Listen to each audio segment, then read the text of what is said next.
Thank you all very much for joining us this afternoon. I'm Mayor Ashley Stolzman. On behalf of our entire City Council, I just would like to extend our deepest and most heartfelt sympathies for this difficult time to you. You've suffered an unimaginable loss, and we can't begin to understand everything you must be feeling. You're an incredibly important part of the Louisville community, and we want to help you rebuild as quickly as possible. We're still in a state of emergency and don't have all the answers, but council and staff are working diligently to answer questions. We're hosting these virtual listening sessions for residents whose property was destroyed or significantly damaged. The purpose is to hear directly from you and the immediate challenges you're facing and find out about the questions that you currently have. We'll take notes for the comments that we receive and the questions we receive during this meeting today and follow up with more information over the next several weeks. Our meeting's 60 minutes long, and we'll give a brief overview at the beginning of the processes and some of the things we do know, and then we'll turn it right over to you to hear from you. All the council members wanted to be here to be able to hear from people directly, and we felt it was more important to get the meetings going as quickly as possible rather than wait the 72 hours it would require it for posting for all council to be here. So you'll have two of us today, but just know staff is working diligently on understanding all the questions, taking everything in, and really trying to get your feedback. So I will turn it over to your Ward 2, one of your Ward 2 council members, Maxine Most, for some comments and any introduction. Hi, yes. I just want to say, again, as the mayor said, we are so sorry for what everyone is going through. My fellow Ward 2 council member, Deb Fahey, lost her home. So this is not something that we are removed from. I just want to mention that I am so impressed and proud of our city manager and our city staff who have been working tirelessly for you. And I know that many of you are frustrated. I know it may feel like things are moving at a snail's pace, but I guarantee and promise you that the people here in the city and the city council are doing everything that we can possibly do, and will continue to do everything we possibly can do to help make you whole and to rebuild our community that we all love. Thank you, Councilmember Most. And so with that, I'll turn it over to our city manager, Jeff Durbin. Thank you, Mayor. We have a few staff here who will provide some brief updates to you, some information and background. We'll try to keep that brief to allow more time for your questions and comments. I'd start off by saying that I started this position on December 31st, right in the middle of the incident, and there couldn't be a more tragic way to start a job. It's just so sad. And I can assure you that one of the things that I've seen in my short time here is the staff here has been working so hard, tirelessly, to do everything they can, and we'll continue to do that. We're here for you. Recovery is our priority, and I'm honored to be a part of recovery. So with that, by now you should have heard about the lifting of evacuation, some of the requirements, and re-entry into what we were previously calling hard closure areas. If you haven't, basically these areas that were hard closures, you can go to Ascent Church now and pick up a placard, bring some ID.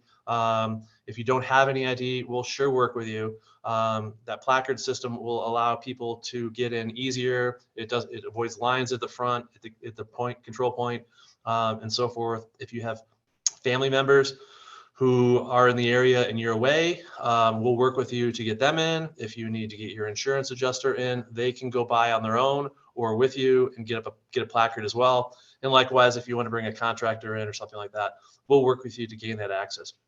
What we're trying to do is maintain some security in the area. We'll have patrols throughout the 24-hour period, watching for people who shouldn't be in there. We have these areas open between 8 and 4, specifically because of public safety. There's a lot of sharp pointing objects in there. We don't want people getting hurt. There's no street lights in there. There's no lights. It's very dark and so forth. So be safe when you're in there. Be very cautious and diligent, and whatever we can do to help accommodate your needs to get in there.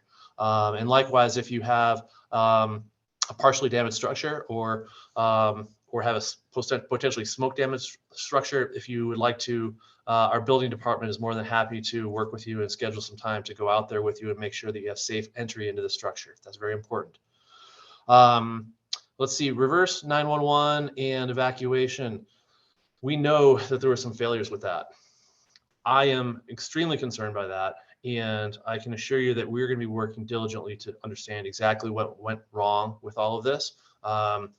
Thankfully, very minimal impact to life and injuries and those type of things. But nonetheless, very concerned about it. And so we will be working on that in the coming probably weeks and months in terms of really diving into the whole after action on how we can do better to avoid any kind of loss of life or property in the future.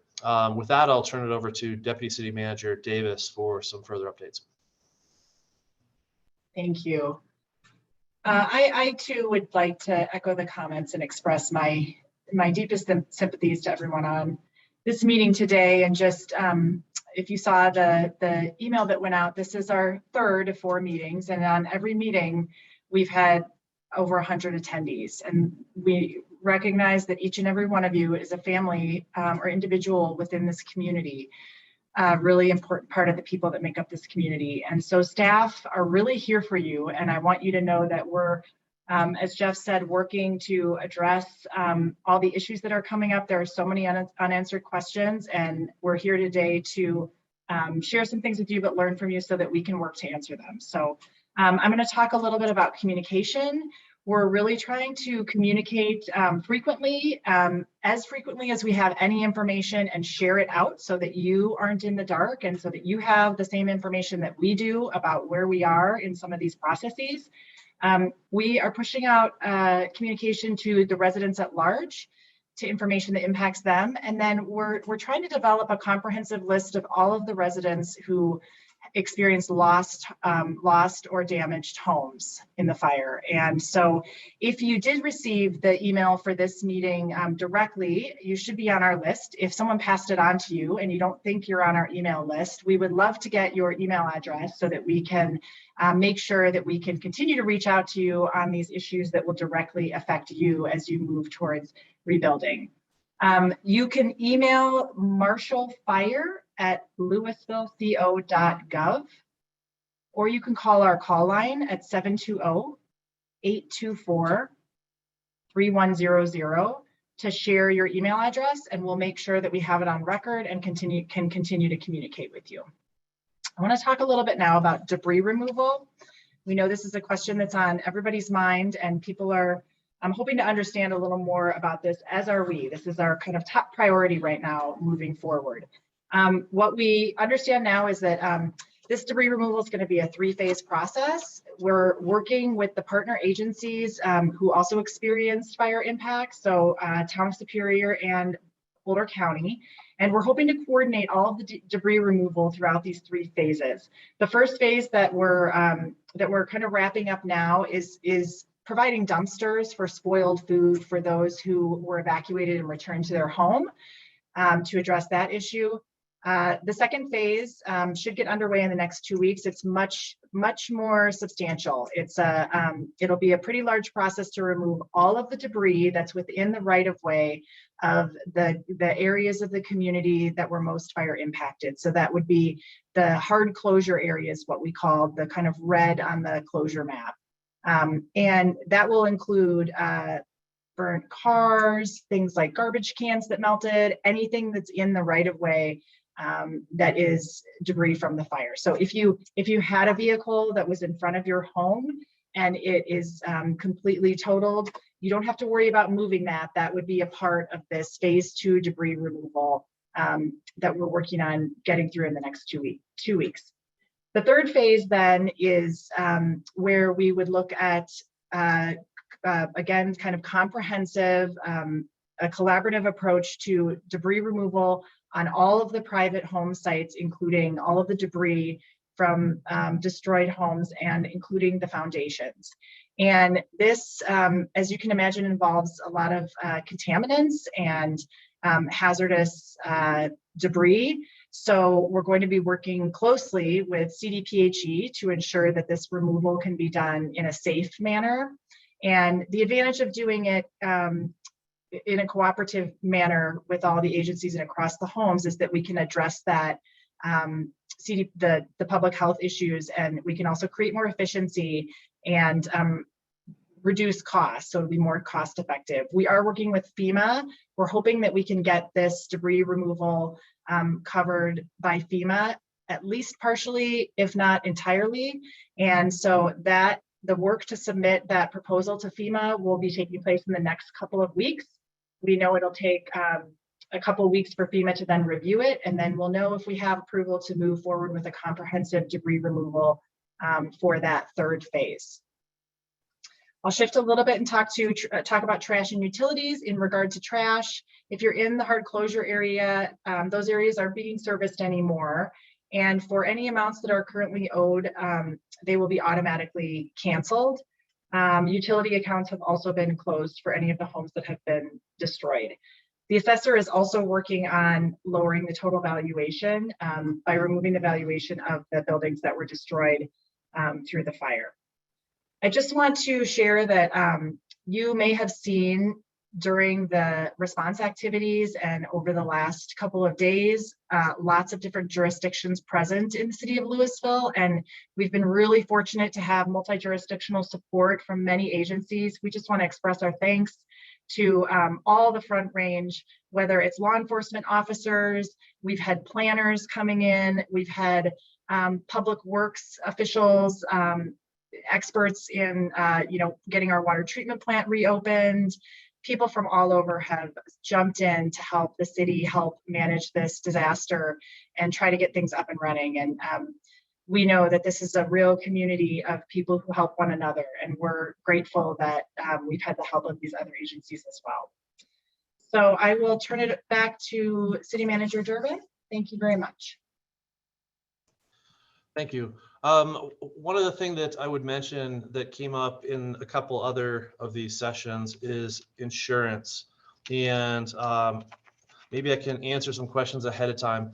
One of the things that we are working on is advocating with the State Division of Insurance to help us ensure that our residents and property owners get a fair and the best settlement they can from their insurance companies. So know that we're working on that. And Division of Insurance does have a table set up at the Disaster Assistance Center, and you can talk to them specifically about any concerns you might have related to that. And I also want to assure you that all the staff throughout this organization are committed 100% to recovery. We're here, we're working hard to do everything we can to bring our residents back home. The library is open. There are printers, Wi-Fi, and computers if you need access to those type of resources. The rec center is open. There's water available there, as well as lunch pickup. The Public Works Department is working hard on snow removal and our water system and maintaining all of those operations throughout the community. Police Department, you all know what they've been up to. They're tired, but we've got a lot of support for them. And of course, City Hall is open to the public, and we're all here for you as well. So feel free to stop in and utilize the resources of the community. With that, I'm going to turn it over to our our interim planning director, Richie. Thanks, City Manager Jeff. Lisa Ritchie. I am the interim planning director and building safety director. I just personally want to let you know that there's no words to express my sorrow for you all. And I get emotional each time I say this, but I know many of you personally, being a Superior and now Louisville resident for 13 years, or through my work here at the city. So I just want you all to know that I see your faces and your families and your homes in my mind as we work as fast as we can to get you all back home. So with that, I'm here to provide a bit of an update on what our department is working on throughout this last week and moving forward. So the biggest thing that our department has been working on over the past week has been damage assessment. As early as Friday of last week through Saturday, we did our initial rapid assessments. those damage assessments, compiled a preliminary list of structures that were damaged or destroyed. The Boulder County released a map with these properties, as well as there is a link to it on the city's website. The most current number of destroyed homes in Louisville is 552, with 45 additional homes that were damaged. There's also a link on the city's website if you need to self-report a damaged home that is not included on this preliminary list. As you all know, sometimes these embers flew pretty far, and we've done our best to identify damage, but if we haven't caught something, please bring that to our attention and we can connect with you and get additional damage assessment. I just want to continue to note these numbers are the damage assessment is ongoing and preliminary, as well as please contact our department with any questions on that. Particularly, we have heard maybe that there's some challenges for homeowners who are listed incorrectly on the first list. You know, we did have some listed as damaged, those were destroyed. We had a few homes there that we missed. So if you're running into insurance problems because of that, contact us directly. We're trying not to publish maps on an iterative basis. We really are trying so that there's not a lot of layers of change. We will be posting additional information based on the second round of damage assessments soon. But if you are personally running into problems, let us know. Secondly, anyone with damaged or destroyed homes, we have placed placards on your property, either red, green, or yellow. Please reach out to our department directly with any questions on whether if, how, and when you can access your property and go back home. So some of you already know that information, but I just want to give you our number and our email directly on any questions on those placards. So our department phone number is 303-335-4584 or email building louisvilleco.gov if you have specific questions on the condition of your property, and we are happy to meet you out on site, particularly on the properties that were damaged. We want to begin working with you on how and when we can get you back home safely and what work needs to happen. So moving forward, the rebuilding processes that we're working on, we are looking actively at the rebuilding process and permitting requirements. We have more information coming in the days of weeks. We don't have all of our decisions yet, but we do understand you have high interest in getting started. And because of this, and because we want to hear more about this and have dedicated time to talk with you more specifically, we're planning on online meetings next Tuesday for affected homeowners and the building and construction professionals to talk more about the rebuilding process. So we will have more substantive information to share early next week. For homeowners, please look out for an email invitation, and for the building community, look out for announcements on this on our communication channels. In addition, we are also evaluating potential changes to our building codes and our zoning and building policies so that we can effectively encourage and facilitate getting you all home soon. So those are kind of the high level things we're working on within our department. And I'm going to turn it back to City Manager Durbin. Thanks for that update. Megan Pierce is our economic vitality expert. Go ahead, Megan.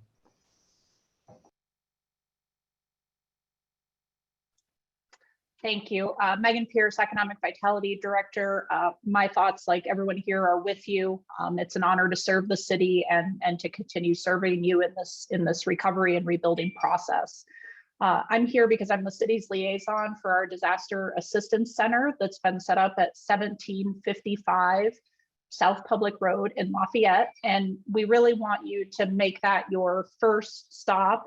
It's meant to be a one-stop shop for your needs. If you've lost a home or you've had severe fire damage, either situation, it's really all inclusive. So it's where you can meet with the state, with FEMA, with all of the insurance carriers, Health and Human Services. They also have donation centers, places for financial assistance, mental health resources. So we strongly encourage you to get there. It's open every day from 9 a.m. to 7 p.m. The city is also maintaining a table at this center, and we'd like you to stop by and visit with us. We can help field some of the questions that you'll hear here today, or you may not be able to get answered just based on timing. And we're also in the process, it was mentioned earlier, of establishing really a complete database of those who lost homes or had damaged homes. And so we can do that for you at the center. We're trying to associate everything with the address and with the homeowner.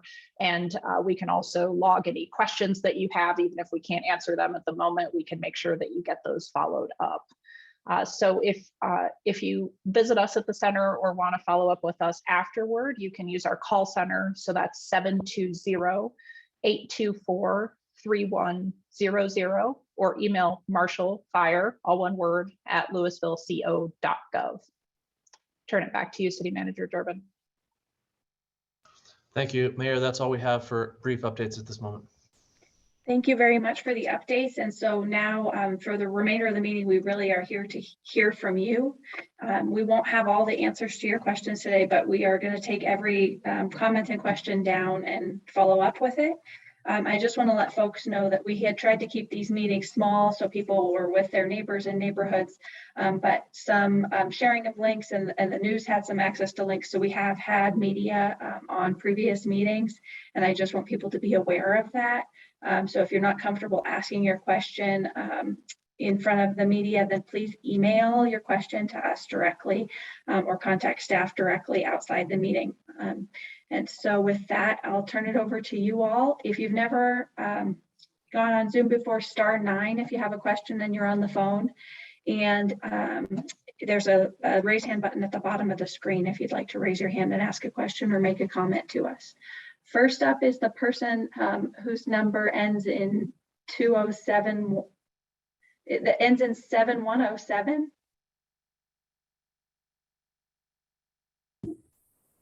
Is it me? Yes. Oh, hi. Do I have a camera? Okay. Hi. Sorry. I'm Kiki Turner with my mother lives in the 973 Arapahoe Circle area, and we had just a couple of questions. She's at the DAC right now, so I have a couple of questions for her. In terms of debris removal, I'm glad that it sounds like there's a couple of phases. Are you guys on phase 3 in particular going to be coordinating with builders? Because that's something we've already been asked in brief discussions with builders, is whether our insurance would cover that.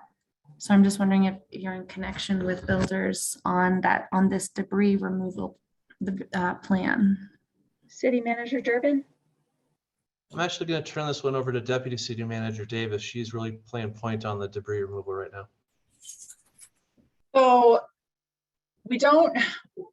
we haven't been in contact with builders at this point, but I think that's something that we'll have to consider as we move forward, is how we kind of communicate and provide information about that process to builders that folks might be working with. As far as insurance, we are, hoping to get FEMA reimbursement for this. In fact, we're really advocating as much as we can for full reimbursement for this process versus a partial reimbursement. And we also aren't sure how FEMA is going to handle the insurance piece and if they would require some type of insurance offset or something like that. So we're still, understanding what it's going to look like. And this is, it's helpful to hear that question. We'll definitely, as we move forward, just note how we can engage with the builders on top of the insurance as well. And we'll share more information out when we know kind of what that's going to look like. Thank you. And I think it sounds like the building meeting will be a good one to attend, but just on that as well, with an entire neighborhood that was lost, are residents supposed to be individually pursuing builders, or is the city contemplating working with a developer to replace entire neighborhoods at all? We don't want to be doing redundant work, but we also don't want to stall on our rebuild process. Interim Director Richie, please. Sure. So, at this time, we really want to hear from the neighborhoods to understand how they desire to move forward. And we are planning on accommodating either path, either kind of neighborhood wide, maybe block by block wide, or allowing homeowners who desire to move forward on their own to provide them that path. So, those types of discussions, I think, will continue to be ongoing. But as far as who and how that gets coordinated, we have not really determined kind of the city's role, if any, in neighborhood determination of how to redevelop collectively. But we want to hear from you and talk more about that to understand how we can help, move you all forward. Thank you. City Manager Durbin. Yeah, add just a little bit to that for clarification. Individual property owners have a right to rebuild on their properties. One of the things that we're looking at is, surveys. It doesn't look the same as it used to. All the landmarks, many of the landmarks are gone. So surveys is something that Lisa's working on a proposal to maybe do some comprehensive survey work that might be helpful. I don't know if we'll get there or not, but you have a right to rebuild individually by lots. So if neighborhood groups want to come together, we're certainly willing to sit down and facilitate and work with you and try to help you in any way we can. It might be more cost effective. So anything we can do to help. Thank you very much. And so did you have any other questions? Yeah, just one, if you don't mind. I'm sorry, I don't want to take too much time, but just more of a comment. I know you said you're considering rethinking or reevaluating some of the permitting processes. And I think one thing we've heard from a builder is that if residents are able to work with their existing floor plans or their existing designs, it's possible that those could be kind of grandfathered in. My mother's home was almost 30 years old, and so going through the permitting process could take additional time. So I think we would just advocate as much flexibility as possible with these floor plans. If she's allowed to hold on to her existing floor plan to expedite the rebuild process, or swap. For instance, the neighbor across the street from her has a master bedroom on the main floor, and I think that would be better for her as she ages. So if she's able to kind of adopt the floor plan across the street to expedite the rebuild process, that would be extremely helpful. I think we are most stressed because we feel, sorry. I just think we feel like we're up against the clock because insurance is only going to pay for 2 years of living expenses, it seems. And we hear that rebuilds could take years. So I think we just feel a lot of urgency so that she's not all of a sudden facing, expenses that insurance won't cover. So I just wanted to mention that, but thank you for all your time. Thank you very much for letting us know. Next, comments and questions are from Mr. House. Hello, can you hear me? Yes. Okay, first, I'll try to be brief. I just have a few comments. The first, I just want to say thank you for doing this and putting yourself together. I'm sure there's lots of different emotions amongst everybody, and you're kind of putting yourselves out there. So we do appreciate that. First comment for City Manager Durbin. I do appreciate you mentioning that reverse 911 thing. There's not much we can do about what happened, but we can hopefully figure out what went wrong or what was faulty in that, and hopefully fix it for the future so that stuff like that doesn't happen. So thank you that your guys are already on that. Because we got no warning. For debris removal, I just want to comment. I know it's on everybody's minds. For some of us looking at our insurance numbers, from our perspective, it looks like we're woefully underinsured. I have no clue how that happens or anything, but the numbers just do not match up from what we're seeing. So for debris removal, if it is billed to the insurance that comes directly from our rebuild bucket, which is already small. So if FEMA can, or whoever can cover that fully, that would help some of us who really want to rebuild out immensely. So at least for us, that's the case. And then the third comment, I just want to say, we currently are out of state, and we probably won't be able to get back until next week sometime. So if possible, I know the DAC, a lot of stuff you have to be in person for security reasons, which I totally respect. The resources there, and especially monetary, should go to those who need it. And disasters like this bring out the best and worst in humanity. So I know I've heard that some people are already trying to fraud the system here. So I appreciate that you're trying to keep that security there, and that's great.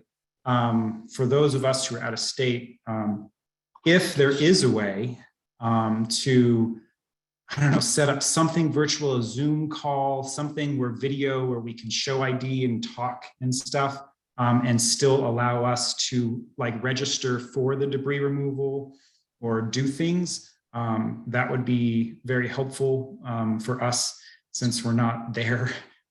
We left the night before for this vacation, and also all this is happening, so it hasn't been the most pleasant vacation in the world, but that's beside the point. So if there is a way to open up that virtually somehow and still maintain that security, please let us know, because that would be helpful for us. That's about it. Thank you. Thank you. City Manager Durbin, it looks like you wanted to make a comment. Yeah, I was going to ask our economic vitality experts to touch on that, because I understand that there is a way to at least initiate that process online. Is that right? Yeah, that's right. With FEMA, you can initiate the disaster claim online. They do still want you to come in person, as you mentioned, for those security reasons, and because of sort of the one-stop shop at the Disaster Assistance Center. But we are planning to have it in place for a period of time. So I think at a minimum, the Assistance Center will be operational for 14 days. I think depending on the number of people that we're able to touch and the timing of that will determine how much longer after 14 days. But we do realize that people weren't here, made other arrangements, or are, finding housing outside of the area, and that we're still trying to communicate with them. So I think, do what you can online, but also do plan to get back in person and get to the Assistance Center if you're able. Thank you. So next we have Karen F. Hi, yes, I'm Karen F. And I recently bought a home in the El Dorado Lane area, and I'm a homeowner who is currently living out of state. We had family renting the home from us. So I think I wanted to echo the last participants' comments about if at least certain aspects would be available to do remotely. We've contacted FEMA, Small Business Association, those sort of things, but the debris removal sign-up process is one we're very concerned about. If we can't get into the state in the next week or two, if they would accept either our local family member as a representative or some other way so we can prove we own the home, we want to sign up for that countywide removal process. We did call into the number provided, but they were saying, again, for security reasons, which we understand as well, that's not possible at that time. But if something does become available for a sign up in a secure way for that countywide debris removal for residents out of state or owners out of state, I think I would echo that would be helpful for us, since we can't vet local contractors in an easy way. We would probably trust the wider coordinated efforts better than us trying to find an individual contractor. And I would just echo, you mentioned you're looking for homeowner input on rebuild process. I think I would be one to vote for or be open for kind of a community-wide or block by block developer options, if that would be possible. And just one other question, I guess, comment in terms of floor plans.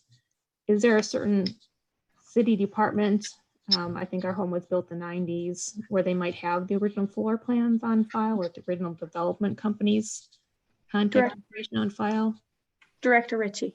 Sure. So yeah, if you can navigate, I don't want to say the whole address. I don't have it off the top of our head, but on our building department homepage, Okay.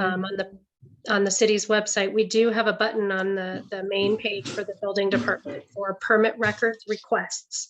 Okay. We will send you everything we have. However, in most cases, we don't have original floor plans, so those aren't permanent records. And so if we Okay. have them, we will send them to you. Okay.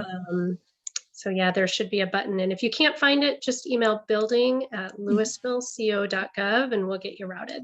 Okay. Thank you. Yeah. Next, we have Cindy W.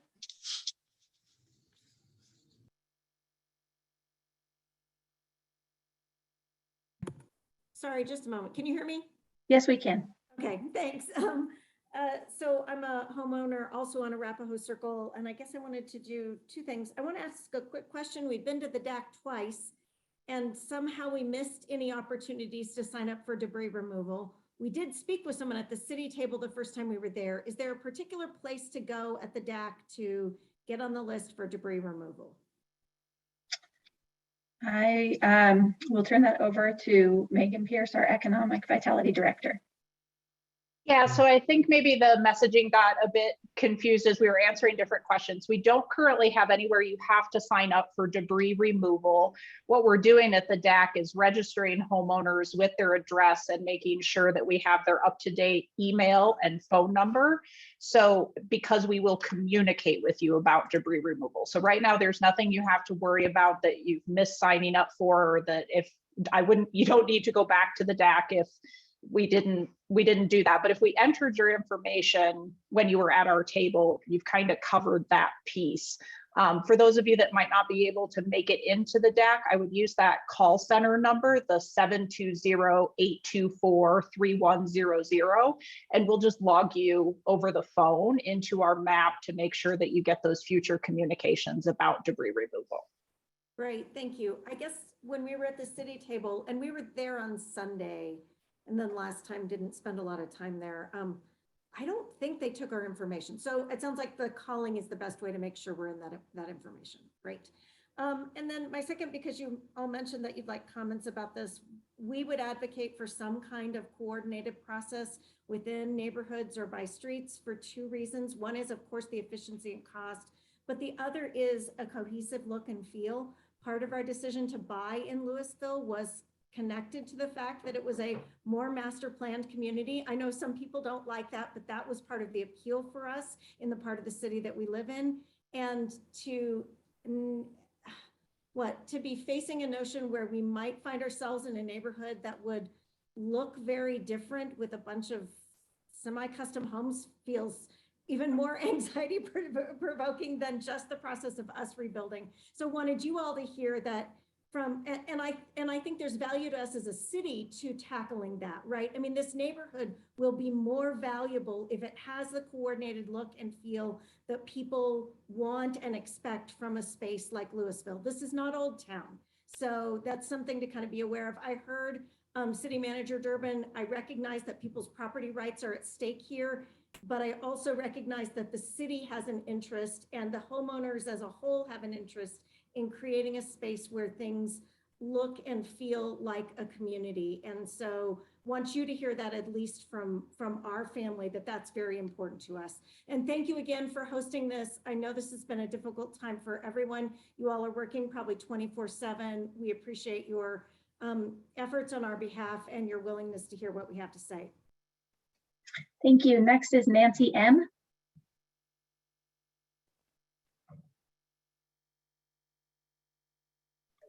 Hi. I just have a quick question. Your information on the website about going in and going through debris until the debris cleanup. I know they recommend the steel-toed shoes, being very careful, but until we have not been able to get into our site until actually today, because we do have the pass, and due to the snow, there's nothing really to look at. But are we able to get in there if we do take the precautions to look for some small items? I know people are finding, some valuable things, rings and some mementos before you guys go in and do the demolition. City Manager Durbin. Yeah, we're certainly not going to stand in the way of people looking for those things. Just really urging a lot of caution and be safe and follow those guidelines because it is a hazardous place and there are some, there's toxic things in there. There's sharp, pointy objects. There's glass, nails. Just be very, very careful. And just to add to that, just recognize Boulder County Public Health has put out information advising against doing it. We're not going to stand in the way of people, but just know that the health department has put out information encouraging people not to do it. Yeah, and the only other comment I appreciated your 911. We absolutely got there was no reverse, and there was absolutely no communication from Boulder County OEM. I registered with them, and there was no communication from them either. So the website, I spoke to an officer up there if there's any way to get information to them. They were listing streets originally, then they stopped doing that. The map was very vague. It was hard to tell. I know then I finally figured out you could click on and see, but the communication from the Boulder County and then again, the 911 reverse, we got absolutely no information for days. Thank you for letting us know, and I'm very sorry. And we are committed to investigating, just like the city manager said. Yeah, it's important. Very much so. Next, we have Kate Mccoy.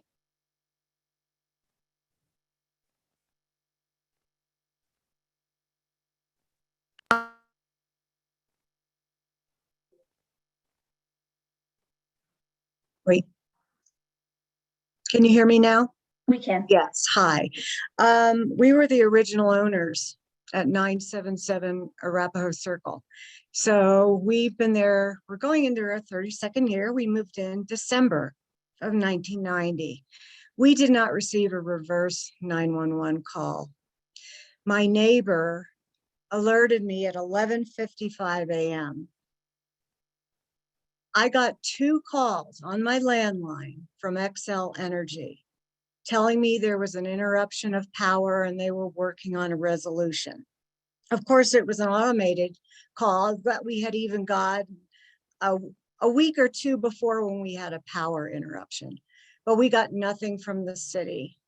So those calls from XL came between 11:55 and when we evacuated at 2:04. There were police going up and down the street, but no one came to our door to knock on it. My neighbor who alerted me to the smoke that was going on made me tell my husband, go check what was happening. Because looking out of my office window, it was a clear blue sky until I went to the front of the house. We lost valuable minutes with him trying to find out where the smoke was coming from. He and a neighbor were discussing, possibly it was Superior. He went up to Harper Lake. We're very close to there. We had no idea where it was coming from. We lost valuable property because of this. No alerting. I got a message from the town of Superior at 12:53, but that was it. So we all need to know this. I feel like the city has really let us down on this, and I don't know how to proceed. I really don't. I know we have to pause and evaluate what our future is going to be. Do we want to waste 5 years of our life at this age rebuilding or not? With the supply chain issues going on in this country, with the federal government telling me you're not eligible for FEMA because you have homeowners insurance. It's very difficult to take all of this in and work our way through all the problems that we may have. But we love the city. We loved where we were. We backed up to McCaslin. Everything was so beautiful there. And now it's all gone. We did come in the day after. We walked in the snow, hadn't had snow forever, walked in, and we walked up McCaslin and actually walked by our home. We didn't know where it was. So it's very, very difficult. And I guess that's the only comment I have at this time. I have questions about building. I do have my footprint that was in my safe deposit box. I do have that, so I know possibly the square footage, but we did a lot of remodeling just a few years ago. But we don't know if we want to keep the footprint. We are aging, like Kiki Turner said. We have to think about that. And we want to be part of the community. Our neighbors are very, very important to us. But it's going to be very hard. So thank you. Thank you, Kate. Next, we have Russ M.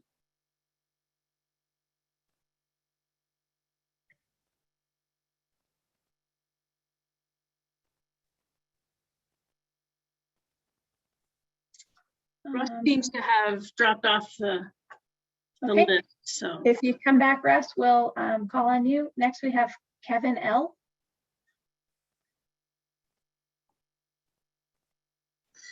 Hi there. You guys touched on some building code changes and things like that. I was wondering if those changes included building back more sustainably, more fire-resistant materials, things like that. Let's learn some lessons here. Let's stop pretending like renewable energies are optional. We need to be considering that. We need to be thinking about things like that. And can you guys speak to what code changes you were talking about, and if rebuilding in a more sustainable way is part of that plan? Director Ritchie. Sure. So that's a great question. We are actively and currently evaluating what's called the Wildland Urban Interface Code, and that contains code requirements for building materials in areas that are susceptible to fire. And so, we are looking at those for, certain areas and whether or not we should move forward with those requirements. Additionally, we, you may or may not know, we recently adopted an updated energy code, which requires very high building efficiencies, some net zero construction, and electric ready construction. We are currently, evaluating those codes and trying to understand things like cost impacts, environmental impacts, kind of all sides of those pictures and stories, and to understand how, that's going to help build back sustainably, but also, just kind of the impacts both from an expense side as well as from a sustainability side. So we're working on that as we speak, and more to come on how we move forward on that. Okay, I would offer, we've got the National Renewable Energy Lab right in our backyard. It's right there. They can be a resource. I highly recommend, if you guys haven't yet, try and engage with the lab's leadership there. Thanks for that suggestion. Thank you. Next, we have Scott M.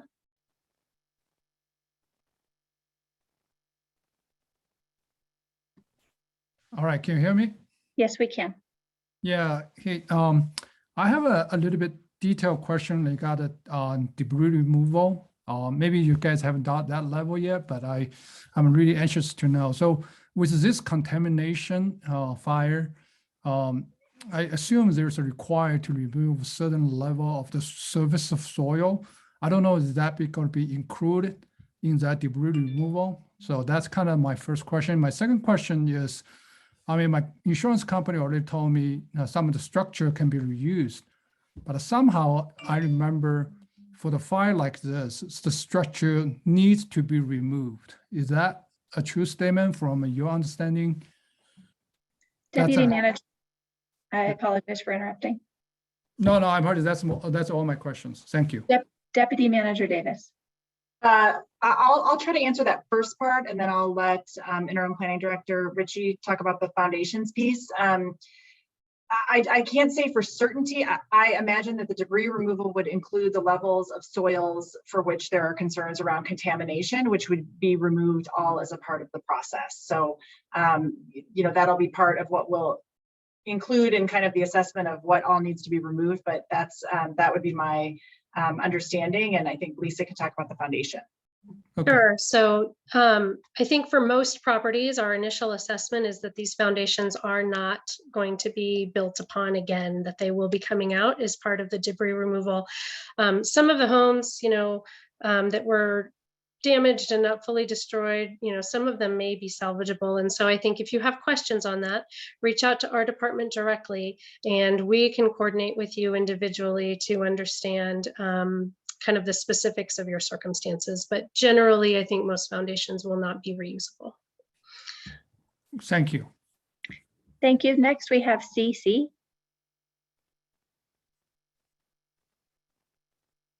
Hi, how's it going?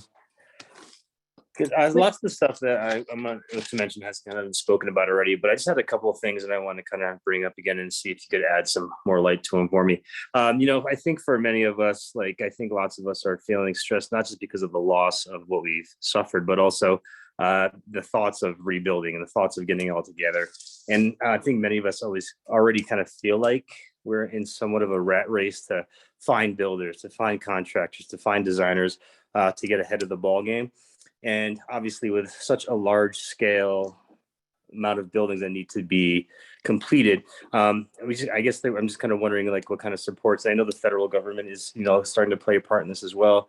What kind of supports we are offering to, the community to help them with that process. Because for, probably for many, many of us, this is the first time we're having to rebuild after, a devastating event such as this. And, over at the assistance center, there's a lot of stuff that's helping us with that stuff, but there's not really anything that really helps us start on the road to actually rebuilding our homes. There's a lot about debris removal, but rebuilding our homes, I think that's something that, the support piece isn't really there for us as a community right now. And I think lots of us are starting to feel that.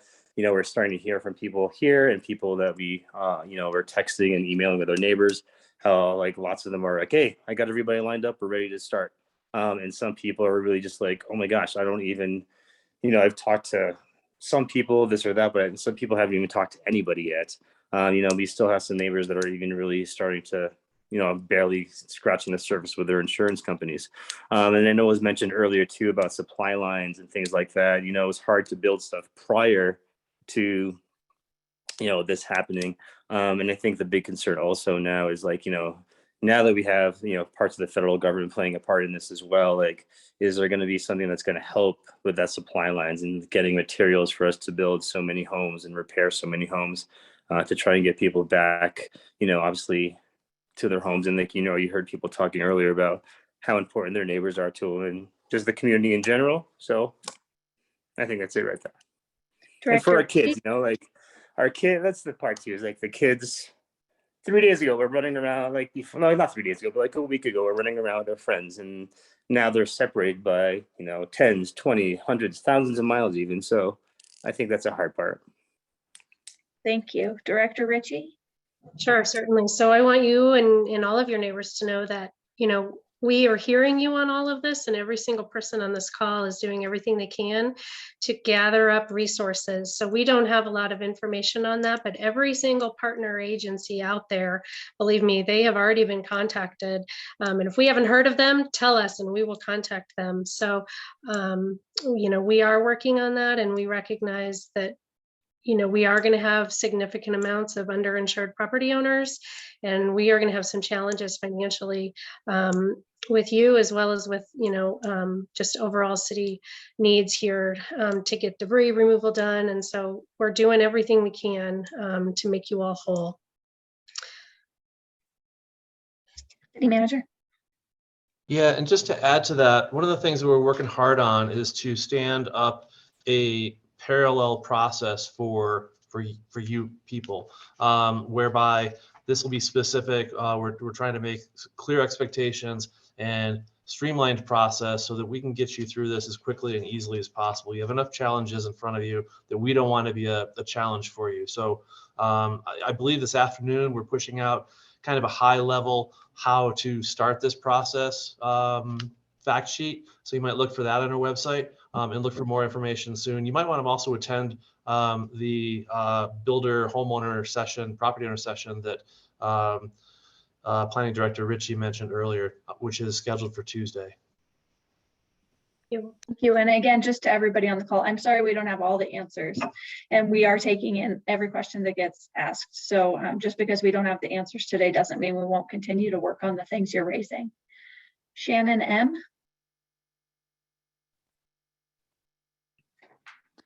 Hi, again, thank you guys for doing this. Also lived on Arapahoe Circle. One of the concerns as, not only just the young family, but so many of us, we put everything we had into our house. And we're actually very concerned about the recently approved net zero regulations and the impacts that may have financially on us as we attempt to rebuild. So what I do want to ask is that the city considers, looking at those and, potentially looking how that will impact us. And if, there's rollbacks that need to happen for the case that we're in for these rebuilds. Obviously we care about the environment. We want to do as much as we can, but we may not be able to do this financially. And this may push us out of the community along with others. Thank you. Thank you very much. This is a topic that has come up, and I'm sure there'll be a city council discussion on it. I don't have any idea on how that discussion will go. We do keep up with the current building codes, and that's where we are right now. But there will be a discussion about it, and everyone will have access to attend and discuss the issue. So thank you for bringing it to our attention. Exactly what you described is of critical importance to be discussed. So thank you. I just want to let folks know there are quite a few hands still remaining, and I don't believe we'll be able to get through them all in the time we have in the session. So first, I just want Lisa to please repeat the address for people to submit questions to, or Planner Richie. Sorry about that. Absolutely, no worries. All questions on, kind of fire-related concerns, the best email is marshallfire@louisvilleco.gov. However, if you have specific questions on your property as it relates to, the current circumstances and how we can help you move forward and rebuild, please email building@louisvilleco.gov. You can email either, we'll get it either way. Just reach out to us, make those connections, and we'll begin to get your questions answered. Thank you. And so next up we have Aaron C. or Lindsay C. Yes, hi. Thanks a lot for what you are all doing and having to work on this. It's a monumental effort. The question is about the phase 3 of the debris removal. So if there is ever going to be a time for people to sort of safely try to attempt to see if there's some recovery of stuff, I'm just trying to get a sense of if you have any broad idea of goals or benchmarks for dates of when that might take place, or is it just way too early for that, so that we can sort of plan accordingly? Deputy Manager, or is it a month kind of thing like that? Deputy Manager Davis. Well, it will be, at least a month before we would initiate that process. And, my sense is, based on the conversations, that we would probably have a time that we would then sort of advise people would be the time to go in and to do that work. But we don't have that path laid out. And, under any circumstances, there will be hazards with doing that work. And so, we'll work with Boulder County Public Health and the other partners as we kind of determine what that looks like. And if there's any assistance that needs to be provided through that process to make sure that it can be done as safely as possible.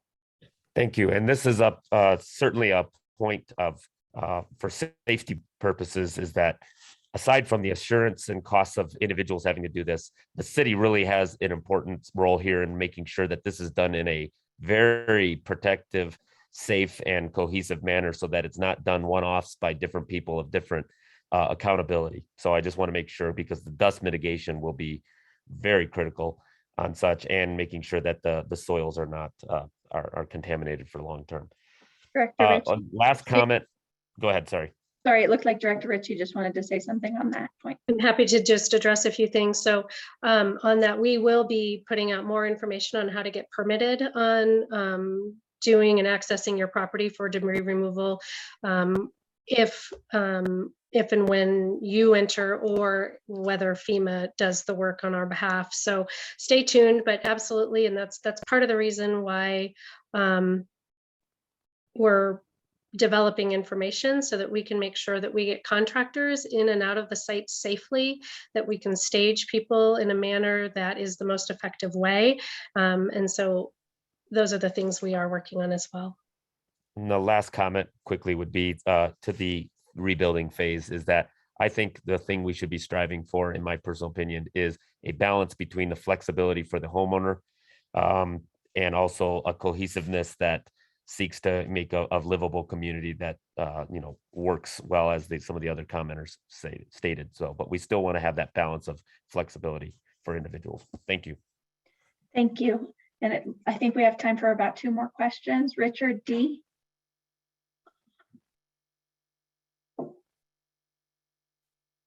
Hi, can you hear me okay? I'm calling on behalf of my dad. We Sorry, can. I'm really emotional. So first of all, my dad was at a doctor's appointment, never got a reverse 911 call. And he was trying to go back up into the property because he didn't know that we were on evacuation. So coming out of our neighborhood, there was no traffic control getting out of Louisville. And it took my dad 3.5 hours to get to our property here in Erie, Colorado. So that's just something that I really wanted to address with you guys, is the traffic control was really bad. And it's just a little overwhelming. And then the one thing that, I think we want to bring up is we lived in an HOA-free community. And, I've heard people say that, they want to rebuild exactly how it is. And I get that. But with my dad aging, being 70 years old, I think there should be a little bit more flexibility on the rebuild process. So he's eligible to build a master bedroom on the basement or on the main floor. We just lost my mom 2 weeks before all this happened. And we didn't even have time to get her ashes out of the house, nothing. So it's a little overwhelming. And I just wanted, the biggest thing was the traffic control. Thank you for letting us know. It's not acceptable to us, how the evacuation occurred. So I just want to reiterate that, and we'll be investigating it. And I'm just so sorry for everyone going through this right now. And I'm sorry for your family. Thank you. Last question today, and I am so sorry to everyone who we can't get to their question directly. Please do email it. And Lisa, will you repeat the email? Sure, Marshall Fire, all one word, at louisvilleco.gov, or with building specific questions, building@louisvilleco.gov. Thank you very much. And we'll do more of these, and we'll be together through this. So if you want to talk to us more, don't worry, this isn't the last chance. But our last question for today's meeting is going to go to John E. Hi, can you hear me? Yes, we can. Oh, I'm glad I got in. I just want to thank you all for doing what you're doing. I know you're under a lot of stress and people are demanding things, and you're trying to get stuff done. So I just commend you for that. First, I want to note, Colorado Springs had a similar fire. I can't remember, like 10 years ago. I think it was the Waldo fire. So I think they would be a good resource that you can tap as far as what worked and what didn't work as far as rebuilding. Also, I wanted to note on, trying to get like a regional builder in here to do the work on multiple homes. I can talk with my neighbors, but I think it's up to the city to coordinate that. Number one, because the builder is probably going to approach the city and not the individual neighborhoods. And two, you're going to need a critical mass of homes to even attract somebody to come in to do that. So I think it's incumbent on the city to actually put the word out that we're seeking builders that can rebuild entire neighborhoods, and to coordinate that among the citizens. I think it's going to be difficult if you leave it up to the individual communities to get that done.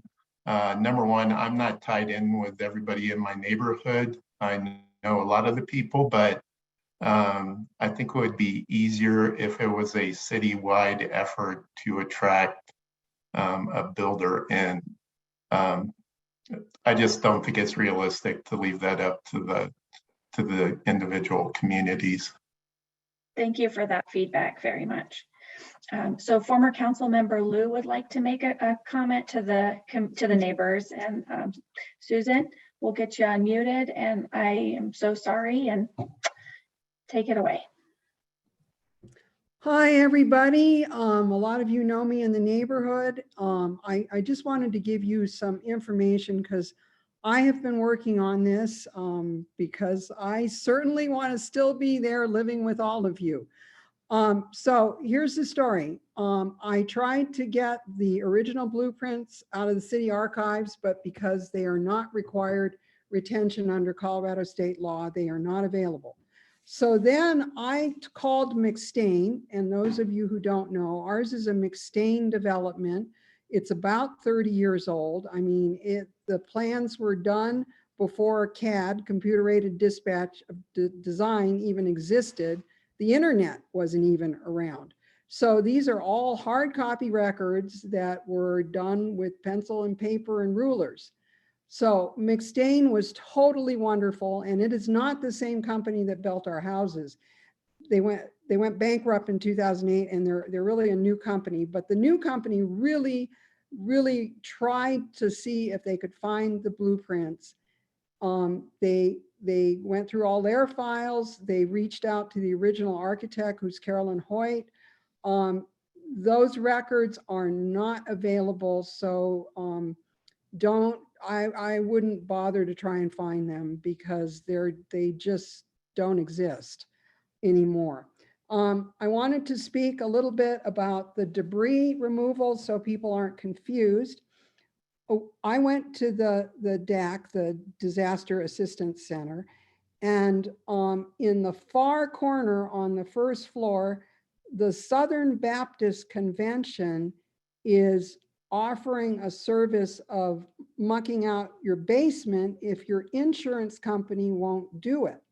So that was one sort of nonprofit volunteer effort. I understand that there was another volunteer nonprofit effort at the Home Depot yesterday. So what I want to say to people is don't get confused about the debris removal program.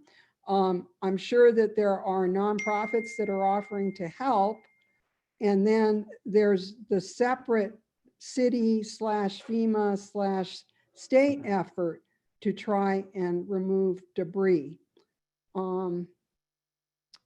And that was just, I just wanted to update you all on. Okay, so I'm out of time. You guys hang in there. We will get through this together. Thank you.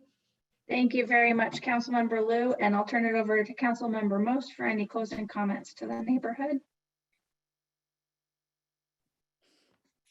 Just to reiterate what so many are saying, which is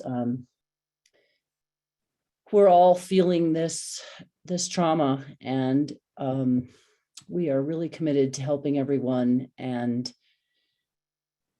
I really want to reach out to everyone and say, I want so much for everyone who is a part of this community to remain a part of this community. And I know that we're going to do whatever we can to make that happen. And if you're not, this is my ward. I just got elected in November. It's a lot to take on as a new council person, but I feel really responsible to all of you. And so feel free to reach out to me directly if for some reason you can't get through, or you feel like you're not getting the information you need. I am personally here for the people across the community, but obviously we got hit really hard in Ward 2, and I just really want to see, all of us hold this vision of rebuilding our community in whatever form that takes, so that we can all move ahead as a broader community together. Thank you, everyone, and we will be in touch, and please do reach out. Thank you. Good talking with everybody today.